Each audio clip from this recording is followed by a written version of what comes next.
حدیث مبارکہ آپ کے سامنے پڑی ہے، حضور اکرم صلی اللہ علیہ وسلم ارشاد فرما رہے ہیں، موتو قبل ان تموتو وحاسبو قبل ان تحاسبو۔ دو باتیں ارشاد فرما رہے ہیں۔ فرمایا کہ امت کے لوگوں، موتو قبل ان تموتو، مرنے سے پہلے مرنے کی تیاری کر لو۔ لفظی ترجمہ تو یہ ہے کہ مرنے سے پہلے مر جاؤ۔ مقصد اس کا یہ ہے کہ مرنے سے پہلے مرنے والے وہ اعمال کر لو، مرنے کی تیاری کر لو، مرنے کے لیے زاد راہ جمع کر لو۔ تمہارا مرنے کے بعد کا وقت اچھا ہو جائے، اس کی تیاری ابھی سے کر لو۔ اور دوسرا جملہ ارشاد فرمایا، وحاسبوا قبل ان تحاسبوا، اپنا محاسبہ کر لو اس سے پہلے کہ تمہارا محاسبہ کہیں اور کیا جائے۔ دنیا میں ہی اپنا حساب لگا لو، اپنا محاسبہ کر لو، زندگی کس طرح گزار رہے ہو، تمہارا وقت کہاں گزر رہا ہے، مال کہاں سے کما رہے ہو، مال کہاں پر خرچ کر رہے ہو، تمہاری انفرادی زندگی کس طرح گزر رہی ہے، تمہاری اجتماعی زندگی کس طرح گزر رہی ہے، تمہاری تجارت، تمہارا کاروبار، تمہارے معاملات، تمہاری معاشرت، تمہاری معیشت، زندگی کے تمام معاملات میں کون سا طریقہ تم نے اختیار کیا، کہاں جا رہے ہو، کون سی سمت اختیار کی ہے، صراط مستقیم پر چلے ہو یا کسی اور کے راستے پر چل گئے، اس کا محاسبہ، اس کی فکر، اس کا تدبر ابھی سے تم کر لو، ورنہ وہ وقت بھی آئے گا کہ جب تمہارا محاسبہ کیا جائے گا، حساب لیا جائے گا، ایک ایک لمحے کا، ایک ایک گھڑی کا، ایک ایک منٹ کا اور ایک ایک دن کا حساب لیا جائے گا۔ بتاؤ تم نے زندگی کس طرح گزاری، بتاؤ اللہ نے تمہیں جوانی عطا فرمائی، تمہاری یہ جوانی اور یہ جوانی کے لمحات کہاں پر گزرے، اللہ نے تمہیں مال دیا، وہ مال تم نے کہاں پر خرچ کیا، اللہ نے تمہیں صلاحیتیں عطا فرمائی، وہ صلاحیتیں تم نے کہاں پر خرچ کی، یہیں پر اس کی فکر کر لو، ورنہ وہاں پر تمہارا یقیناً محاسبہ کیا جائے گا۔ بس میرے بھائیوں، یہ دو باتیں اگر ہمیں سمجھ میں آ گئی تو یقیناً دنیا کے مسئلے بھی حل ہو جائیں گے اور آخرت یقیناً بن جائے گی۔ اصل تو زندگی آخرت کی ہے، دنیا کی زندگی تو مختصر ہے، اور آخرت کی تیاری کے لیے اللہ نے ہمیں یہ دنیا کی زندگی عطا فرمائی۔ تو فرمایا، موتو قبل ان تموتو، مرنے سے پہلے مرنے کی تیاری کر لو۔ یقیناً ہر انسان نے جانا ہے، ہر انسان نے دنیا کو چھوڑنا ہے۔ کل نفس ذائقۃ الموت، ہر انسان نے موت کے ذائقے کو چکھنا ہے۔ کوئی بھی انسان اس دنیا میں ہمیشہ رہنے کے لیے نہیں آیا، جو آیا وہ جانے کے لیے آیا ہے۔ اینما تکونوا یدرککم الموت ولو کنتم فی بروج مشیدہ۔ یہ قرآن مجھے اور آپ کو سمجھا رہا ہے، مجھے اور آپ کو یہ قرآن بیدار کر رہا ہے، مجھے اور آپ کو یہ قرآن غفلت سے جگا رہا ہے۔ اے وہ انسان، اے کلمہ گو مسلمان، تو دنیا کی محبت میں لگ گیا، تو دنیا کی محبت میں لگ کر اپنے حقیقی مشن کو بھول گیا۔ اینما تکونو، کہیں بھی تم چلے جاؤ، یدرککم الموت، جب موت کا وقت آئے گا تو موت تمہیں پکڑ لے گی۔ ولو کنتم فی بروج مشیدہ، تم دنیا کے کسی بھی قلعے میں جا کر چھپ جاؤ، مضبوط سے مضبوط جگہ پر جا کر چھپ جاؤ، جو موت کا وقت مقرر ہے، اپنے وقت پر موت آئے گی اور تمہیں دبوچ لے گی۔ اذا جاء اجلہم لا یستأخرون ساعۃ ولا یستقدمون، جب موت کا وقت آتا ہے تو قرآن نے اٹل فیصلہ بتا دیا، پھر ایک لمحہ، ایک گھڑی، ایک آن بھی آگے پیچھے نہیں ہوتا۔ کوئی کتنے ہی بڑا مالدار کیوں نہ ہو، کتنی بڑے منصب کا مالک کیوں نہ ہو، کتنی بڑے عہدے کا مالک کیوں نہ ہو، کتنی بڑی وزارت کا مالک کیوں نہ ہو، لیکن جب موت کا وقت آئے گا تو پھر اس کی طاقت، اس کا مال، اس کی دولت، اس کی وزارت اور اس کا دبدبا اسے موت سے بچا نہیں سکے گا۔ موت کا نقارہ بجے گا اور اس کی روح نکلے گی اور بیچارہ وہ قبر میں جا کر سو جائے گا۔ یہ ہے انسان کی زندگی کی حقیقت۔ نہیں معلوم کہ کب موت کا اعلان ہو جائے، نہیں معلوم کہ کب میرا وقت آ جائے، آپ کا وقت آ جائے، تو مرنا برحق ہے۔ فرمایا، موتو قبل ان تموتو، جب یہ موت اٹل ہے، جانا سب نے ہے اور یقین بھی ہے، تو پھر موت سے غفلت کیوں ہے، موت کی تیاری کیوں نہیں ہے، موت کے بارے میں انسان کیوں نہیں فکر کر رہا۔ اور دوسرے نمبر پر فرمایا، وحاسبوا قبل ان تحاسبوا، فرمایا اس سے پہلے دنیا میں ہی اپنا محاسبہ کر لو، ورنہ وہاں تو تمہارا محاسبہ کیا جائے گا، قبر میں تو تمہارا حساب ہوگا، آخرت میں بھی تمہارا حساب ہوگا۔ امام غزالی رحمۃ اللہ علیہ نے اس حدیث کی تشریح میں ارشاد فرمایا کہ انسان اگر اپنی اصلاح چاہتا ہے، اگر انسان یہ چاہتا ہے کہ جب میں شام کو اپنے بستر پر جاؤں تو اللہ کو راضی کر کے سوؤں اور اپنی اصلاح کر کے سوؤں، تو فرمایا روزانہ 4 کام کر لیا کرو۔ 4 کام روزانہ تم کرو گے تو تمہاری ہر روز شام کو اصلاح ہو جائے گی، اللہ تم سے راضی رہیں گے۔ بس یہ 4 کام ابھی سمجھنے ہیں، مختصر لفظوں میں عرض کرنا چاہتا ہوں، پھر آپ سے اجازت لوں گا۔ امام غزالی رحمۃ اللہ علیہ نے فرمایا ہر مسلمان روزانہ 4 کام کرے۔ نمبر 1 فرمایا معاہدہ، عہد و پیمان، معاہدہ۔ نمبر 2 روزانہ مراقبہ۔ نمبر 3 محاسبہ، اور نمبر 4 معاقبہ۔ یہ 4 کام کرنے ہیں روزانہ۔ مختصر اس کی وضاحت عرض کرتا ہوں۔ پہلا وہ کام جو ہر مسلمان نے روزانہ کرنا ہے، فرمایا جب صبح اٹھو، اٹھنے کے بعد پہلا کام معاہدہ، جس کو ہم آپس میں کہتے ہیں ہمارا آپس میں معاہدہ ہو گیا، آپس میں عہد ہو گیا۔ فرمایا پہلا کام اللہ سے معاہدہ کر لو، اللہ سے عہد کر لو، اللہ سے یہ وعدہ کر لو، یا اللہ آج کا دن میں نے کوئی تیری نافرمانی نہیں کرنی، آج میں نے کوئی بھی نماز نہیں چھوڑنی، کوئی بھی گناہ کا کام نہیں کرنا۔ اللہ میرا آپ سے وعدہ ہے، میرا معاہدہ ہے، میں آج سارا دن آپ کی فرما برداری میں گزاروں گا، میرا کاروبار اور میری تجارت اور میری زندگی کی تمام، میرے دن کے تمام میری مصروفیات اللہ آپ کے حکم کے مطابق گزریں گی، نبی صلی اللہ علیہ وسلم کے طریقوں کے مطابق یا اللہ آج کا دن میں گزاروں گا۔ یہ اللہ سے ہم نے وعدہ کر لیا۔ فرمایا صبح اٹھتے ہی ہر مسلمان اللہ سے عہد کر لے، اللہ سے وعدہ کر لے، اسے معاہدہ کہا جاتا ہے۔ یہ معاہدہ ہمارے اور اللہ کے حضور ہو جائے گا۔ اب معاہدہ کرنے کے بعد فرمایا کہ اب آپ اپنے کاموں میں نکل جاؤ گے، اپنے کاروبار کی طرف چلے جاؤ گے، اور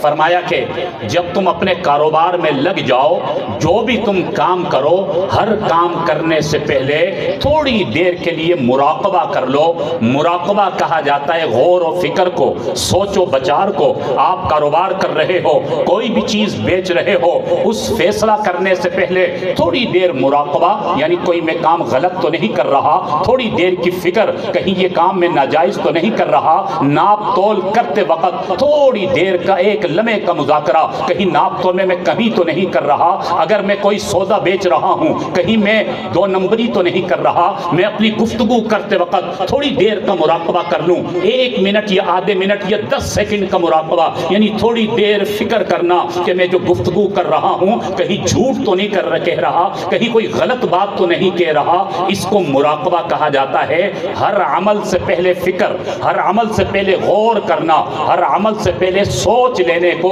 مراقبہ کہا جاتا ہے۔ یہ بھی کوئی مشکل کام نہیں ہے، زیادہ وقت نہیں لگتا، ہر کام سے پہلے تھوڑی دیر کا مراقبہ۔ تو فرمایا یہ دوسرا کام ہے جو ہر مسلمان کو کرنا چاہیے۔ سارا دن جو بھی ہم کام کر رہے ہیں، ہر کام سے پہلے تھوڑا سا غور کر لیا اور پھر وہ کام سر انجام دے لیا۔ اگر وہ کام غلط ہوگا تو فوراً دل میں یہ بات آ جائے گی کہ اللہ سے معاہدہ کر کے آیا ہوں، اللہ سے وعدہ کر کے آیا ہوں، یہ میں کیا کر رہا ہوں، یقیناً وہ فوراً اس گناہ سے بچ جائے گا، ناجائز کام سے بچ جائے گا۔ تو یہ مراقبے کا فوراً یہ فائدہ ہوگا، فوراً اسے اندازہ ہو جائے گا کہ ناپ تول میں کمی کر رہا ہے، اللہ کے یہاں پکڑ ہو جائے گی، تو یہاں پر غلط کام کر رہا ہے، تو 2 نمبری کا کام کر رہا، یا اپنی زبان سے جھوٹ بول کر اپنا کاروبار کر رہا ہے، اللہ کے یہاں پکڑ ہو جائے گی۔ یہ مراقبہ اس کو احساس دلائے گا۔ تو یہ دوسرا کام مراقبہ۔ فرمایا دن گزر گیا، اس کے بعد اپنے گھر پر آ گئے، اب بستر پر جانے سے پہلے تیسرا کام کرنا ہے، اسے محاسبہ کہا جاتا ہے۔ اپنے دن کا محاسبہ کرنا، یعنی حساب لگانا کہ میں نے دن بھر میں کیا کیا ہے، اپنا حساب کتاب، اپنا محاسبہ۔ اگر اپنے محاسبے میں دن بھر کے غور و فکر کے بعد محاسبے کے نتیجے میں یہ بات سامنے آئی کہ الحمدللہ میں نے 5 نمازیں بھی ادا کی تھی، اور یہ بات سامنے آئی کہ میں نے کوئی غلط کام نہیں کیا، کوئی جھوٹ نہیں بولا، کوئی غلط بیانی نہیں کی، تو فرمایا کہ اللہ کا شکر ادا کریں، فوراً اللہ کا شکر ادا کرے، اللہ تیرا شکر ہے، اللہ یہ آپ کا کرم ہے کہ آپ نے مجھے توفیق عطا فرمائی اور میں گناہ سے بچا رہا، دن بھر میں نے تجارت بھی کی، کاروبار بھی کیا، دنیا کے معاملات بھی نپٹائے، اللہ میں نے کوئی تیرے نبی کا طریقہ نہیں چھوڑا، تو اس پر اللہ کا شکر۔ اور فرمایا لئن شکرتم لازیدنکم، جب اس کام پر اللہ کا شکر ادا کریں گے تو اللہ کا وعدہ ہے اللہ مزید وہ توفیق بڑھا کر عطا فرمائیں گے، یعنی اللہ کی مدد آ جائے گی کہ نیک کام میں جم گیا تو اللہ کا شکر ادا کیا اور اللہ نے وعدہ فرما لیا کہ پھر میں تمہیں توفیق مزید عطا فرماؤں گا، نیک اعمال کی مزید توفیق ہوگی۔ تو تیسرا نمبر پر محاسبہ، فرمایا محاسبے کے نتیجے میں اگر کمی کوتاہیاں سامنے آ گئی، میں نے سونے سے پہلے محاسبہ کیا، اندازہ ہوا کہ فلاں گناہ کر بیٹھا اور وہ کام غلط کر بیٹھا اور یہ میں نے ناجائز کام کر لیا، اللہ کا حکم توڑ دیا، فلاں نماز میری نکل گئی، جب محاسبے کے نتیجے میں یہ بہت سی چیزیں سامنے آئی تو فرمایا اب چوتھا کام یہ ہے معاقبہ۔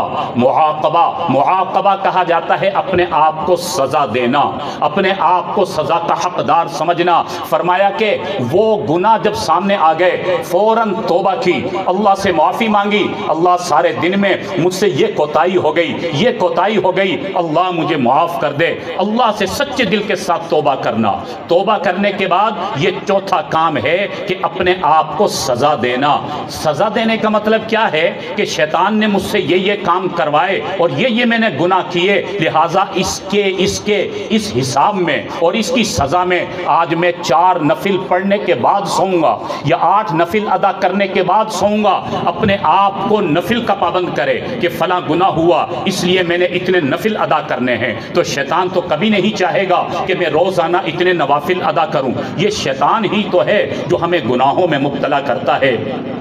اللہ کی نافرمانیوں میں لگاتا ہے۔ جب میں اپنے آپ کو نوافل کی سزا دوں گا تو شیطان پریشان ہو جائے گا۔ اسی طرح کسی دن اپنے آپ کو سزا دی صدقے کی صورت میں، اللہ میں نے یہ گناہ کیا یا اللہ مجھ سے یہ نافرمانی ہو گئی، تو فرمایا فوراً عہد کرے یا اللہ میں تیرے راستے میں 100 روپے کا صدقہ کرتا ہوں، 1000 روپے کا صدقہ کرتا ہوں۔ شیطان اس سے بھی مچل جائے گا، پریشان ہو جائے گا کہ میں تو اسے گناہوں کی دلدل میں پھنسانا چاہتا ہوں اور یہ صدقہ کر کے اپنے آپ کو محفوظ بنا رہا ہے، توبہ کر کے پاک و صاف ہو رہا ہے۔ تو فرمایا کہ جب ہم اپنے آپ کو یوں سزا دیں گے، وہ نوافل کی صورت میں سزا یا اسی وقت یہ عہد کر لیا کہ جب تک آدھا پارہ تلاوت نہیں کروں گا سوؤں گا نہیں، کیونکہ میں نے یہ غلطیاں کی ہیں، یا کوئی بھی تسبیح کا عہد کر لیا، نیت کر لی کہ یہ تسبیح کر کے اس کے بعد سوؤں گا، تو اسے کہا جاتا ہے معاقبہ،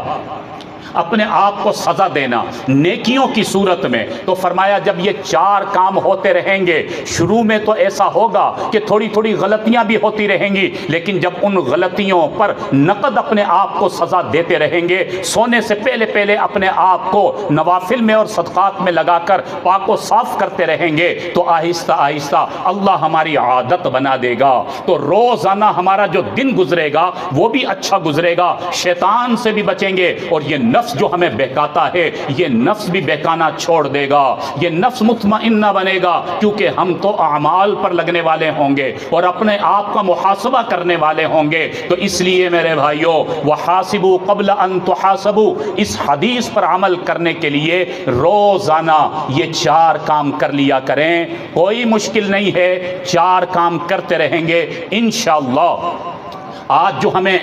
بہت سی پریشانیوں کا سامنا ہے، بے برکتیوں کا سامنا ہے، اکثر ساتھی بیچارے کہتے نظر آتے ہیں مولوی صاحب دعا کیجئے، کاروبار میں برکت نہیں، ہماری زندگی میں برکت نہیں، گھر میں ناچاکیاں ختم نہیں ہو رہی، مختلف قسموں کے مسائل یا ہمیں پریشان کر رہے ہیں، مولوی صاحب دعا کیجئے اللہ برکت عطا فرما دے، زندگی میں سکون نہیں ہے، راحت نہیں ہے، اطمینان نہیں ہے، مختلف قسموں کی کٹھنائیاں، محرومیاں، مختلف قسموں کی الجھنیں اور ٹینشن ختم نہیں ہو رہی، میرے بھائیوں اس نسخے پر عمل شروع کر دیجئے، یہ 4 کام کرنا شروع کر دیجئے، آپ کی شخصیت کی بھی تعمیر ہوتی چلی جائے گی، آپ کی شخصیت بھی مضبوط ہوتی چلی جائے گی، آپ کی باطنی کیفیت بھی اچھی ہوتی چلی جائے گی، اللہ کا تعلق بھی مضبوط ہوتا چلا جائے گا، اور پھر اس کے نتیجے میں اللہ کا وعدہ ہے اللہ سکون کی دولت نصیب فرمائیں گے، اطمینان و راحت عطا فرمائیں گے، پھر اللہ کا وعدہ ہے اللہ برکت کی دولت عطا فرمائیں گے، پھر اللہ راحتیں عطا فرمائیں گے،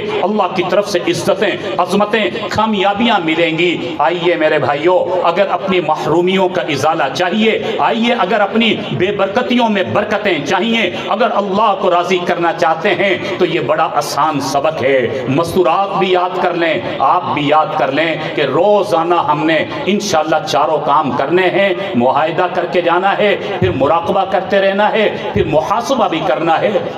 اور پھر آخر میں معاقبہ، اپنے آپ کو غلطیوں پر اسی وقت اعمال کی صورت میں سزا بھی دینی ہے، تو انشاءاللہ ہمارے مسئلے حل ہوتے چلے جائیں گے۔ اللہ کرے ہمیں یہ دین کی صحیح سمجھ آ جائے، اللہ کرے ہمیں موت کی تیاری کی توفیق نصیب ہو جائے، اللہ کرے ہم دنیا رب چاہی زندگی کے مطابق گزارنے والے بن جائیں، من چاہی زندگی کے خول سے نکل آئیں، کیونکہ کامیابی تو رب چاہی زندگی میں ہے۔ اللہ کرے ہم سب ہمیشہ دین پر چلنے والے بن جائیں۔ اور میرے بھائیوں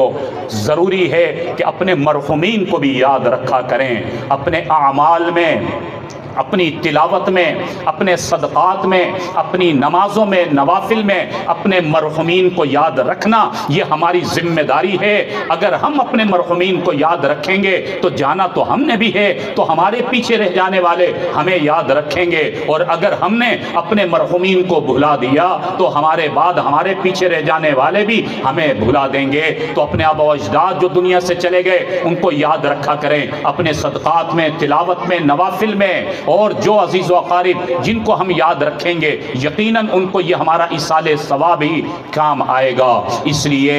عزیر ملک نوجوان ہمارے شہر کا شہزادہ تھا، بیچارہ چلا گیا، ہم سب کی ذمہ داری ہے اس نوجوان کو اپنی دعاؤں میں یاد رکھا کریں، اہل و عیال کی بھی ذمہ داری ہے وہ بھی یاد رکھا کریں اور ایصال ثواب کرتے رہا کریں۔ آج بھی ہمارا بیٹھنے کا مقصد یہی ہے، اس لیے دل سے دعا کرتے ہیں کہ اللہ رب العالمین